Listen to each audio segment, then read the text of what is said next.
I'm really aware of time, so I want to say a lot, so I'm going to get to it. Permanent care and adoptive families have been operating for about 12 years. It started off as a voluntary organisation, and at some point, of course, we've got some great philanthropy, philanthropic funding, and I must say that some of it has been my foundation, William Buckland, Ross Trust and Montana Foundation as well, Montana Trust. Our team, basically in terms of who can use our service, permanent care and adoptive families, we actually service quite a few people in terms of local and inter-country adoption, permanent care. Some of our members are also kinship carers because they've got perm care, as well as some of our members are foster carers as well as perm carers or adoptive carers, so that you could be a parent to a number of children with a whole lot of different orders. Our staff team have also got, apart from being a professional team, we've got a lot of lived experience around adoption, foster care, kinship care, and our board members are basically adoptive parents or permanent care parents with different backgrounds. The professions of the team are social work, psychology, secondary and primary teaching and nursing, so a really good team of people. The sort of services that we can provide to you, believe it or not, we'll start with the IT side of things, website, Facebook, newsletters. On our website, you'll actually be able to find some what we call fact sheets around certain things to do, whether it's legal issues, or it might be to do with your status as a carer. We also run a helpline, which has been funded for the first time by our state government, which started actually this April. So with that helpline, we actually provide information. You can ring us pretty much for anything, information, advice, referral to other services. We also provide support and advocacy. And by support, it could be as simple as somebody ringing up and saying, I've really had it, I need somebody to talk to. Or it could actually be, I need some ongoing support in dealing with the department, or I've got real contact issues with the bird family. Often we're finding that we're giving a lot of advice around contact. We also provide, we have a statewide professional register, and by that we mean that, for example, we are keeping who everyone is using and developing a database. So if you come from Shepparton, you might say, who's the closest speech therapist to me? And hopefully we've got that on our list. We also provide peer support, and we also provide support to play groups. The children's programs that we're currently running, I've got to say one of them is just fantastic. It's called Mindfulness in Motion. It's based in Preston, and it's based on the Martial Arts Therapeutic Program. If anyone's ever heard of that, if you haven't, give us a ring, it's wonderful. We're also doing Acting 101. We have volunteers in our organisation, and Ra Chapman is actually an actor with, has been an actor with Wentworth and Neighbours, so it's giving kids those opportunities to explore identity. And we're also going to be running Tree of Life in Country Victoria. That's another children's program. The other service that you can access, we have Parenting Plus, which is a parenting program. We take people on a waiting list for that. Life Story Work, Let's Talk About School, and we've actually got a program called Mirror Families that has been used by Odyssey. Now, let's get on to the real issue of money, funding.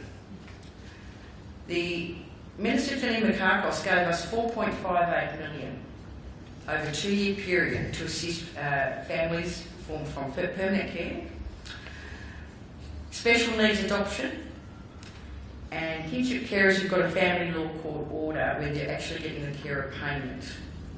I'll be specific about that. There was a time when the department put a whole lot of families through family court because there was such a backlog, but they made sure that those families received a carer payment. So anyone who has those categories of perm care with an order, special needs adoption, or family law court order, where you're actually getting the carer payment, you can ring up to access some of that $4.58 million. Now, in terms of the purpose, the Minister's purpose in providing this money was to actually reduce the barriers of families signing up for perm care. For a long time, kids have stayed in out-of-home care for, say, over 5 years, and part of the barrier in getting the permanency has been that there's not going to be the support for them after they've signed up. So can I say part of the Minister's intention is actually to remove some of those barriers to perm care, but it's also recognition that as perm care parents and carers, you're going to need longer term support. I don't know if you heard my comment earlier. They're all the same kids. often with different labels. So kids from perm care also still carry things like trauma, attachment, grief and loss, still have educational issues. 3 minutes already, gosh. Okay, I'm actually going pretty good.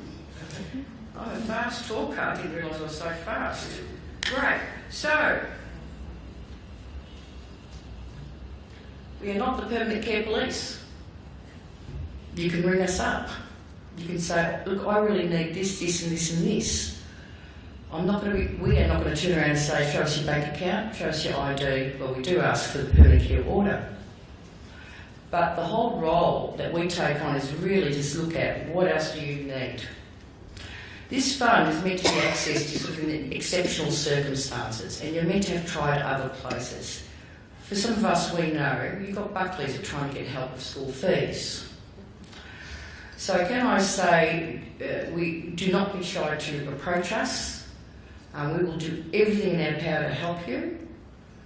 If we cannot help with funds from this fund, we will try and access supports for you from other sources. Now, in terms of the sort of expenses, just quickly, here we go. We have funded educational assessments, school fees, tutoring, excursions and trips, teachers' aids, equine therapy, speech therapy, you name it. Now, clearly, the minister might turn around and say, why are we funding all this education stuff when I'm actually funding education funding for schools? We'll say because these are actually kind of extraordinary circumstances. The carer payment that these families are receiving already been spent on education and health, and so they need additional help. Now, just so you know, we have been supporting people with Catholic and independent schools as well. Okay, so there's no judgment there. Christian schools, whatever it is. But you need to understand that we are very strong advocates around education. If I hear that we've only got 1 minute.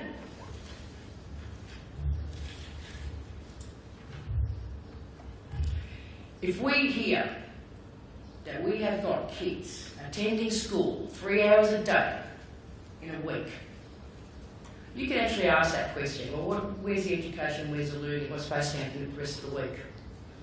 So if you need some advice and support and some advocacy, you can ring us. We have got well over 13 years experience around education for kids in out-of-home care. And for me, I'm telling you now, it is not on to have kids excluded from school. Okay? Now to finish up, I just want to say one more thing. I heard the young people, one had a year off school before going on to uni. I'd like to see us be able to support kids all the way through to at least 21, so that when they are getting ready for uni, that's the time I want to make sure that these kids have real success, that we want to have them have careers. So everybody, we are here for you.